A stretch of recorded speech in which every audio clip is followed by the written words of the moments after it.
Yes, we have a question about audio and what kind of experiences people have had with rolling that out. And so I'm actually going to hand over, if I can, to Joni from Panphonics there, who has a lot of direct experience in that matter. Yeah, the question was simply if you could share some experiences about the practicalities of rollout of audio, and particularly in your case, of course, of directional audio. So I guess what the questioner would perhaps like to know more about is, for example, the process of establishing which part of their space is most suitable for audio applications. Yeah, what we principally, let's say that the directive audio business, the way we started in museums. Then you understand it's kind of like a storyteller type of approach, that you have a thing that you want to watch, a statue or picture, and then you put the speaker above it.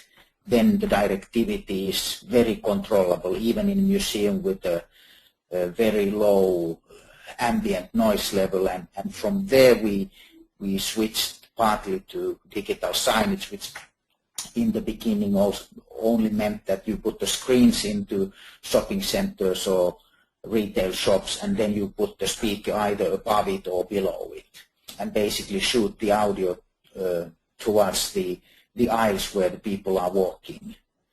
The biggest problem in digital signage we have learned today is that the companies who are basically system integrators don't today, how would I put it into nice words, they can't handle the content of audio yet, because basically those screens that we have in shopping malls, for example, the content doesn't contain audio today, and it is typically different from the advertisement, for example, you see home on TV.